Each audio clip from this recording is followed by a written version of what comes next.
ओम श्री गणेशाय नमः। ओम गं गुरुवे नमः। ओम नमः शिवाय। शिवजी सदा सहाय। रुद्र संहिता पार्वती खंड अध्याय 28।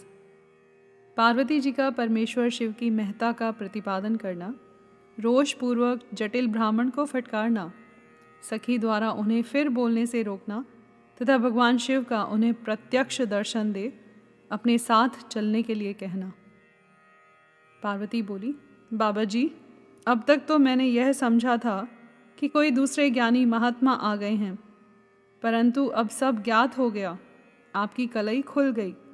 आपसे क्या कहूँ, विशेषतः उस दशा में जब आप अवध्य ब्राह्मण हैं। ब्राह्मण देवता, आपने जो कुछ कहा है वह सब मुझे ज्ञात है, परंतु वह सब झूठा ही है, सत्य कुछ नहीं है। आपने कहा था कि मैं शिव को जानता हूँ। यदि आपकी यह बात ठीक होती तो आप ऐसी युक्ति एवं बुद्धि के विरुद्ध बात नहीं बोलते। यह ठीक है कि कभी कभी महेश्वर अपनी लीला शक्ति से प्रेरित हो तथा कथित अद्भुत वेश धारण कर लिया करते हैं, परंतु वास्तव में वे साक्षात परब्रह्म परमात्मा हैं।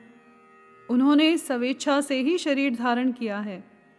आप ब्रह्मचारी का स्वरूप धारण कर मुझे ठगने के लिए उद्यत हो यहाँ आए हैं और अनुचित एवं असंगत युक्तियों का सहारा ले छल कपट से युक्त बातें बोल रहे हैं।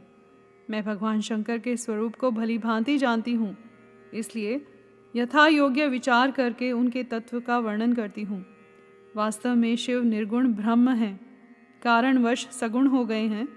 जो निर्गुण हैं, समस्त गुण जिनके स्वरूप भूत हैं, उनकी जाति कैसे हो सकती है? वे भगवान सदाशिव समस्त विद्याओं के आधार हैं। फिर उन पूर्ण परमात्मा को किसी विद्या से क्या काम? पूर्व काल में कल्प के आरंभ में भगवान शंभु ने श्री विष्णु को उच्छ्वास रूप से संपूर्ण वेद प्रदान किए थे। अतः उनके समान उत्तम प्रभु दूसरा कौन है? जो सबके आदि कारण है, उनकी अवस्था अथवा आयु का मापतोल कैसे हो सकता है? प्रकृति उन्हीं से उत्पन्न हुई है, फिर उनकी शक्ति का दूसरा क्या कारण हो सकता है? जो लोग सदा प्रेम पूर्वक शक्ति के स्वामी भगवान शंकर का भजन करते हैं, उन्हें भगवान शंभु प्रभु शक्ति, उत्साह शक्ति और मंत्र शक्ति, ये तीनों अक्षय शक्तियाँ प्रदान करते हैं। भगवान शिव के भजन से ही जीव मृत्यु को जीत लेता और निर्भय हो जाता है।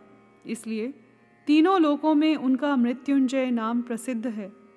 उन्हीं के अनुग्रह से विष्णु विष्णु तत्व को, ब्रह्मा ब्रह्म तत्व को और देवता देवत्व को प्राप्त हुए हैं। शिवजी का पक्ष लेकर बहुत बोलने से क्या लाभ?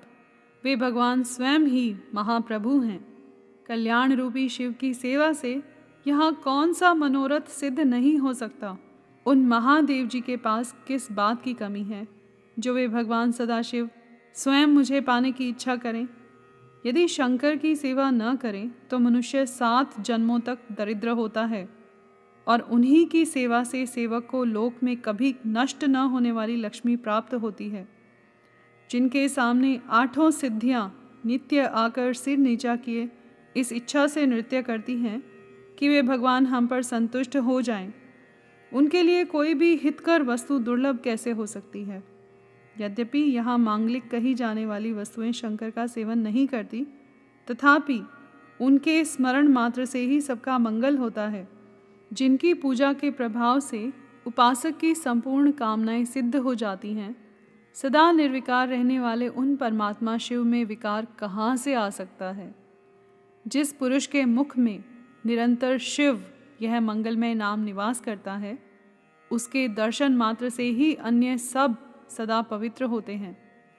जैसा कि आपने कहा है, वे चिता का भस्म लगाते हैं, परंतु यदि उनका लगाया हुआ भस्म अपवित्र होता तो उनके शरीर से झड़कर गिरे हुए उस भस्म को देवता लोग सदा अपने सिर पर धारण कैसे करते? अतः शिव के अंगों के स्पर्श से अपवित्र वस्तु भी पवित्र हो जाती है। जो महादेव सगुण होकर तीनों लोकों के कर्ता भर्ता और हर्ता होते हैं तथा निर्गुण रूप में शिव कहलाते हैं, वे बुद्धि के द्वारा पूर्ण रूप से कैसे जाने जा सकते हैं? परब्रह्म परमात्मा शिव का जो निर्गुण रूप है, उसे आप जैसे बहिर्मुख लोग कैसे जान सकते हैं? जो दुराचारी और पापी हैं, वे देवताओं से बहिष्कृत हो जाते हैं। ऐसे लोग निर्गुण शिव के तत्व को नहीं जानते। जो पुरुष तत्व को न जानने के कारण यहाँ शिव की निंदा करता है, उसके जन्म भर का सारा संचित पुण्य भस्म हो जाता है। आपने जो यहाँ अमित तेजस्वी महादेव जी की निंदा की है और मैंने जो आपकी पूजा की है, उससे मुझे पाप की भागिनी होना पड़ेगा। शिवद्रोही को देखकर वस्त्र सहित स्नान करना चाहिए। शिवद्रोही का दर्शन हो जाने पर प्रायश्चित करना चाहिए। इतना कहकर पार्वती जी उस ब्राह्मण पर अधिक रुष्ट होकर बोली, अरे रे दुष्ट, तूने कहा था कि मैं शंकर को जानता हूँ, परंतु निश्चय ही तूने उन सनातन शिव को नहीं जाना है। भगवान रुद्र को तू जैसा कहता है वे वैसे ही क्यों न हो, उनके जैसे भी बहुसंख्यक रूप क्यों न हो, सत्पुरुषों के प्रियतम नित्य निर्विकार वे भगवान शिव ही मेरे अभीष्टतम देव हैं। ब्रह्मा और विष्णु भी कभी उन महात्मा हर के समान नहीं हो सकते। फिर दूसरे देवताओं की तो बात ही क्या है, क्योंकि वे सदैव काल के अधीन हैं। इस प्रकार अपनी शुद्ध बुद्धि से तत्वतः विचार कर मैं शिव के लिए वन में आकर बड़ी भारी तपस्या कर रही हूँ। वे भक्त वत्सल सर्वेश्वर शिव ही हम सब के परमेश्वर हैं। दीनों पर अनुग्रह करने वाले उन महादेव को ही प्राप्त करने की मेरी इच्छा है।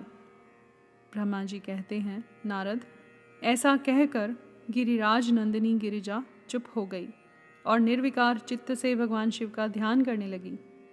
देवी की बात सुनकर वह ब्रह्मचारी ब्राह्मण ज्यों ही कुछ फिर कहने के लिए उद्यत हुआ, त्यों ही शिव में आसक्त चित्त होने के कारण उनकी निंदा सुनने से विमुख हुई पार्वती अपनी सखी विजया से शीघ्र बोली।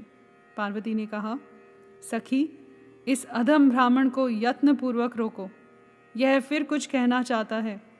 यह केवल शिव की निंदा ही करेगा। जो शिव की निंदा करता है, केवल उसी को पाप नहीं लगता। जो उस निंदा को सुनता है, वह भी यहाँ पाप का भागी होता है। भगवान शिव के उपासकों को चाहिए कि वे शिव की निंदा करने वाले का सर्वथा वध करें। यदि वह ब्राह्मण हो तो उसे अवश्य ही त्याग दें और स्वयं उस निंदा के स्थान से शीघ्र दूर चले जाएं।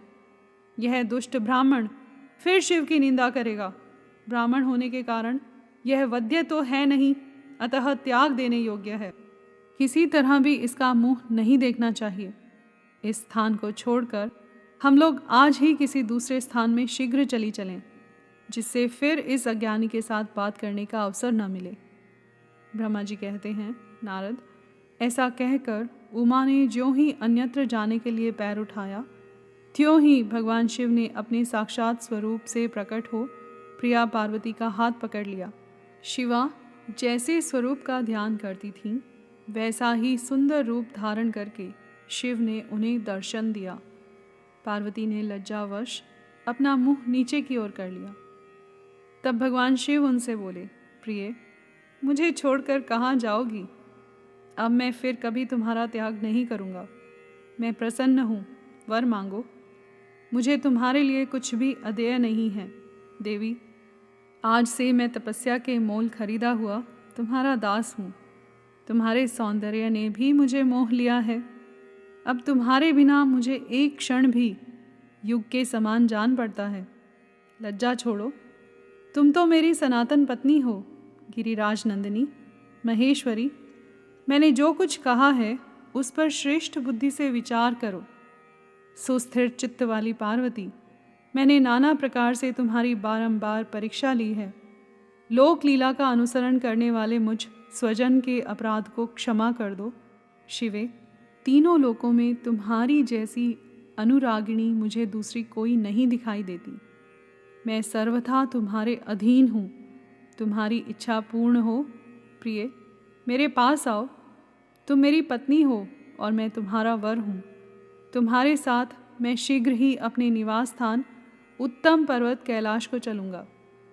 ब्रह्मा जी कहते हैं, देवादिदेव महादेव जी के ऐसा कहने पर पार्वती देवी आनंद मग्न हो उठी। उनका तपस्या जनित पहले का सारा कष्ट मिट गया। मुनिश्रेष्ठ, सती साध्वी पार्वती की सारी थकावट दूर हो गई, क्योंकि परिश्रम फल प्राप्त हो जाने पर प्राणी का पहले वाला सारा श्रम नष्ट हो जाता है। यहाँ पर अध्याय 28 समाप्त हुआ। कर्पूर गौरम करुणावतारम संसार सारम भुजगेंद्रहारम सदा वसंतम हृदयारविंदे भवम भवानी सहितम नमामि।